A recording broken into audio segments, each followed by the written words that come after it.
and welcome to a special program of Cricket Predicta. This program is brought to you by 1xBat and Womeki Infrastructures from Delhi NCR. Today, before we get into the match between Mumbai Indians and Gujarat Titans, let's look at what happened last night. After 17 years, RCB defeated Chennai Super Kings by 50 runs at Chepauk. That is more important. Chasing a target of 197 runs, CSK's start was absolutely disastrous. Josh Hazelwood dismissed Gaikwad and Rahul Tripathi in his very first over, giving Chennai the early blow. For RCB, Rajat Patidar scored 51 brilliant runs while Tim David smashed 3 sixes of Sam Curran in the final over. In response, Rachin Ravindra scored 41 runs. More importantly, the second highest scorer was MS Dhoni. Yes, the quintessential MS Dhoni scored 30 runs at a very fast pace. In fact, but CSK could manage only 146 runs. Hazelwood took 3 crucial wickets. More importantly, we are joined by Paul Dinett, who joins us from Sydney, amongst one of the very good statisticians and the thinking brain behind the game. Paul, welcome to the show. At a time when wicket keepers go up the order, Dhoni is proudly demoting himself and promoting himself down the order. But what do you make of the overall situation? The glorious uncertainty of sport. I think we all got our predictions wrong. We all said that it was all going to be about spin in the game. Ashwin and Jadeja combined for only 5 overs. And it was RCB's the quicks. It was Josh Hazelwood, Bhuvi Kumar and Yash Dale who really strangled CSK. And, you know, the first win for RCB at CSK since 2008 when I had hair, the last time they won there. And the fact is, no one's talking about it because across social media, up and down, and I've been guilty of this myself, everyone's just saying, why did Dhoni bat at number 9? And I think it's a pretty good point. You know, if he was struggling and it was just kind of a glorified retirement run, well, I wouldn't agree with that, but I could kind of understand it. But I still think he is playing almost as well as ever. You know, you just saw that stumping where he got out Phil Salt with those fast hands. That was worth the price of admission alone for the CSK faithful. But the fact that when he did come out, yeah, he played himself in for a couple of balls, but then 39 out of 16. I've done some stats that across the last year's IPL and this year's, for players who scored 100 runs or more, he has the second highest strike rate in the entire competition. Only Jake Fraser-McGurk is higher up. So speaking of higher up, that's what MS Dhoni needs to be in the batting order. Paul, thank you for that lovely insight. I just want to ask you, and very curious to know, Shubman Gill has scored over 1,000 runs and his average is 61 in this very same ground. What do you make of the overall Shubman Gill phenomena against the Mumbai Indians tonight? Oh, without question. I mean, you look at the GT lineup and Shubman Gill is the number one biggest concern for any opposition, but it has to be more than just him. You know, Joss Buttler, one of the greatest T20 players of all time. He has to have a big season for Gujarat. I cannot understand why Glenn Phillips is so unfavoured by the IPL teams. I thought I was the only one saying this. The fact that he was on the bench last game, having spent the entirety of last season on the bench for SRH. I was pleased to see Harsha Bhogle saying it as well, that he thinks that he's a really underrated player. I'd have him in the side in place of Shafane Rutherford. I thought that he was a little bit disappointing in their first outing. Good player, big hitter, but I'd be getting Glenn Phillips in there. But to circle back, yeah, Shubman Gill by far their biggest threat. Paul, help us understand about the pitch here, because out of 36 matches played here, only 10 times the team batting has scored over 190 runs. Do you see it as a high runs feast, or do you see it like a 250, 230, 240 kind of a pitch right now? Your views? Yeah, well, I mean, in the era of the impact sub, expecting a high score is a pretty safe bet. I kind of like the impact sub. It gets a lot of criticism, and there are a lot of people saying they've got to get rid of it. I'm all for it. I find it really entertaining. Look, the forecast is interesting as well. That hot apparently in Gujarat at the moment, but it's going to cool down substantially, relatively anyway. So the conditions for dew, albeit it's very, very finicky to predict dew with accuracy, they do look like they are good conditions for dew, which can make the high scoring even higher because the team batting second can really launch, although now with the ability to change the ball after 10 overs, hopefully that can be mitigated against a little bit. But we saw massive scores at Ahmedabad in the first game of the IPL, and you'd be a brave person to bet against that in this game. Anil, you've seen Rohit Sharma from his early days. What do you make of Rohit Sharma's duck in the previous game? Do you think he's going to come back, bounce back? Do we see more of his trademark shots in the match today? Sunil, you are talking about Rohit Sharma's form. Just one game, he will be back. He's a big player, and you will see his short arm pull very soon. And six is on offside. And once he starts, I think there will be a good start for Mumbai, and power play is very, very important in this tournament because all the teams are targeting 65 to 70. That's how teams are reaching beyond 200 in this tournament, and that strike rate has improved for all the players, all the teams, and I think Rohit will match that very soon. And once he's in flow, I think he can change entire game. He can set the tone for Mumbai Indians in the beginning. Well, this is an exciting battle between two of the old time warlords. One is Joss Butler and the second is Trent Bolt. Uh, there has been an equal note so far, but interestingly, Bolt hasn't dismissed Butler in the IPL, in the entire IPL. What do you make of this two high decibel voltage problem between the two players? This Butler Bolt fight will be very interesting, and Butler is playing at number 3. I think he should open actually, according to me, because he also needs some time. He is a player who initially takes few balls to get a go, and once he can play longer, and he can make a real impact on the batting setup, and he can be very destructive later in the inning because initial overs maybe he will take few balls, and then he has a style of scoring big, so he can be dangerous against Mumbai. Mumbai should be careful about him. Now, this is yet another battle, the face-off between Shubman Gill and Deepak Chahar. Well, it seems to be a very intensive battle between the two. Do you think Shubman Gill is going to crack the code of Chahar's bowling? Chahar is bowling well. He did well in the last game, and he's a good swing bowler. And these swing bowlers, they can get out any player. But luckily, Gill also in good form, so it will be very healthy and very competitive fight between two. And Chahar is not playing for India nowadays, so he'll be trying to prove it that he is missing the Indian team. He'll put every effort against other batsmen. So we'll be waiting how Gill handle Chahar, because Chahar is a swing bowler, and swing bowlers can get you out with the white ball, especially first 2-3 overs. So Gill should play him carefully. It will be an interesting fight between two. Thank you, Anil. Let's shift our focus to another swashbuckling innovator of the game, Surya Kumar Yadav. Yes, the battle between Surya Kumar Yadav's lap shots and Siraj's high decibel aggressive glare onto the top order and the middle order. What do you make of this battle between the two, bowler and the batter? He is a T20 specialist, and he can be really destructive for Gujarat. But again, Siraj also in the bowling team of Gujarat, so he can also do well with his Yorkers, with his pace and surprising bounce he gets sometime. So another bowler to watch and another batsman to watch, because Surya can be really dangerous for Gujarat. So all these fights between few players, and remember, Sentinel also is a key factor for bowling, because spinners are really doing well in Indian conditions, and you have seen in Trophy also he is in good form, and he can bat also a few runs in later order. So Sentinel is another player to be watched.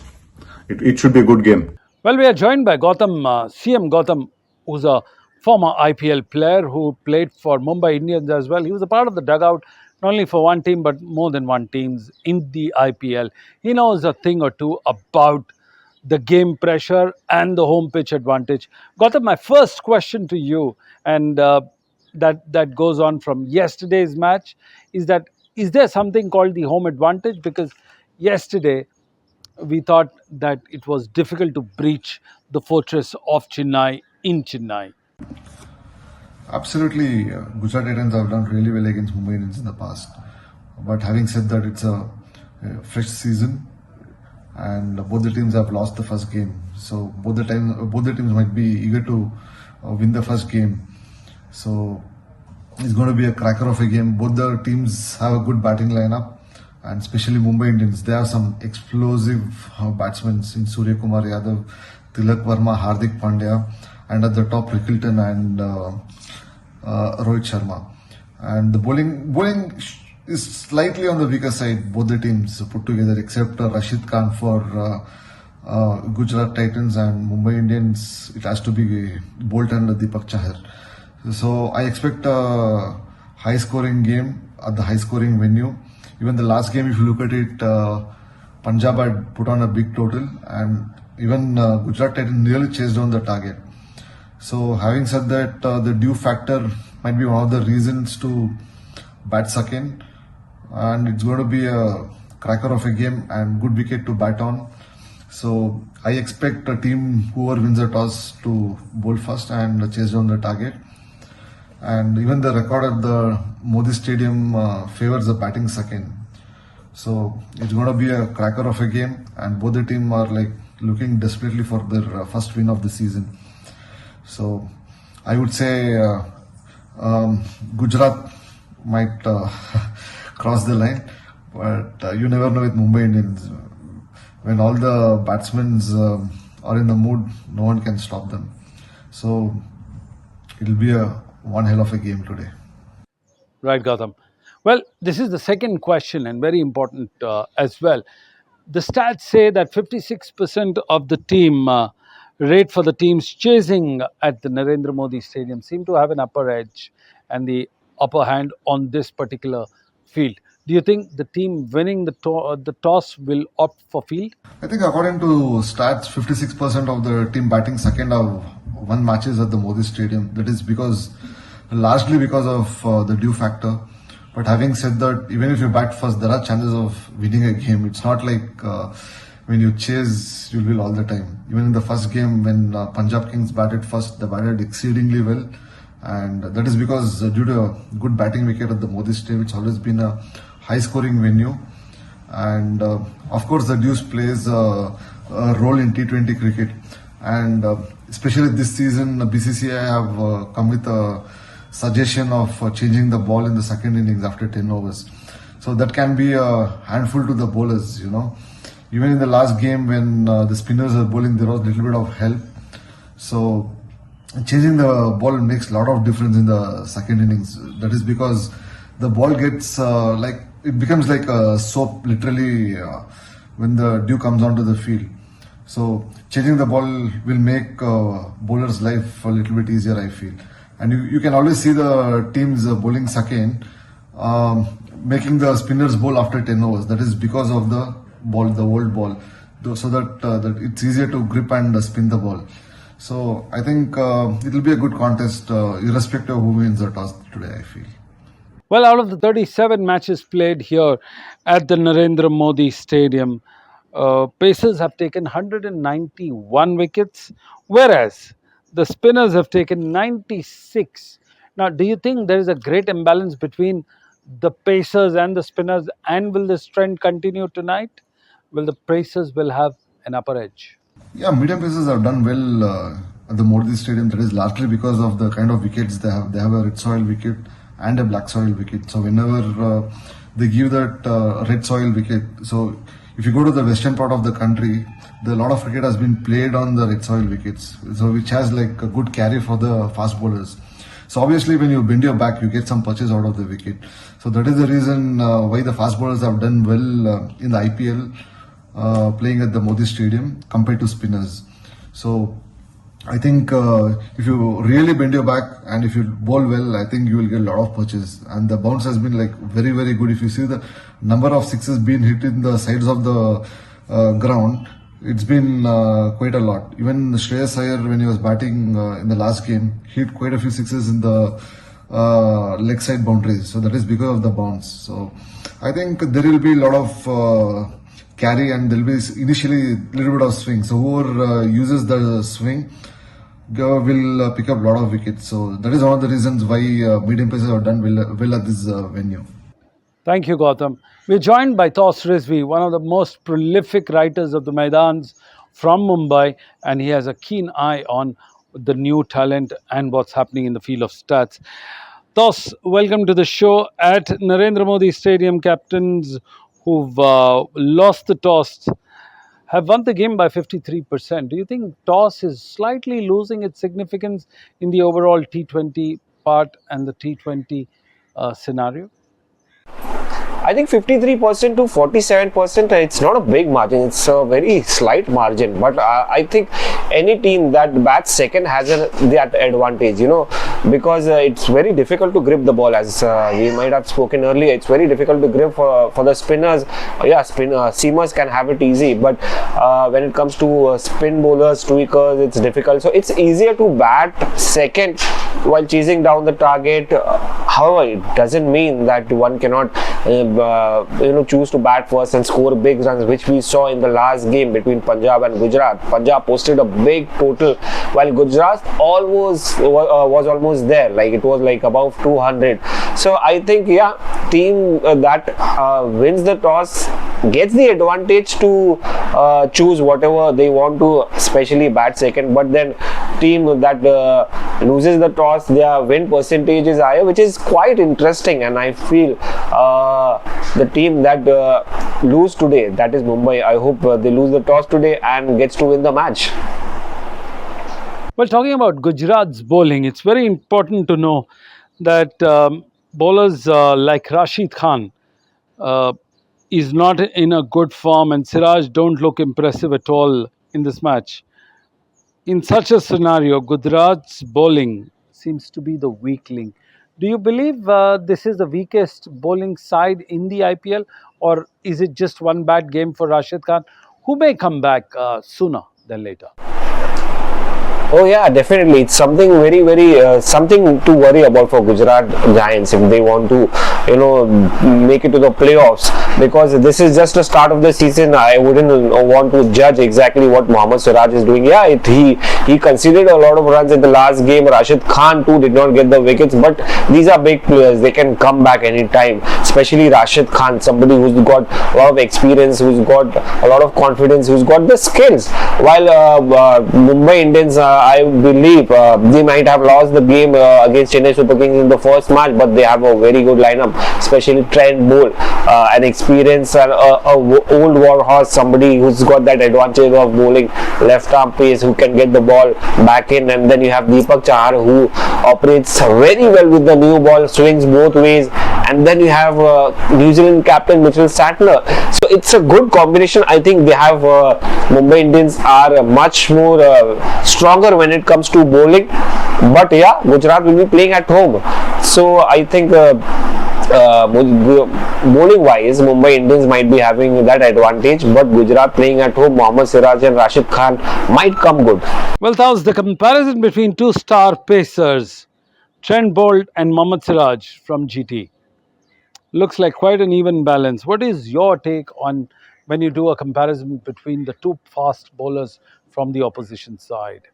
Yeah, it's a good contest between these two guys, Trent Bolt and Mohammad Siraj. Mohammad Siraj is not in good form, but Trent Bolt, he's an experienced lad. I mean, somebody who's played throughout, and he's back at playing for Mumbai Indians. Narendra Modi Stadium being a pacer-friendly attack, hope it helps these two pacers. But I believe Mohammad Siraj is not looking convincing right now. He's struggling with the line. He's giving away those runs. He's not getting the wickets. While Trent Bolt, he's an experienced customer. He's got that perfect line. He can pitch the ball in the right areas. He knows exactly. He knows how to pitch the ball in the right areas.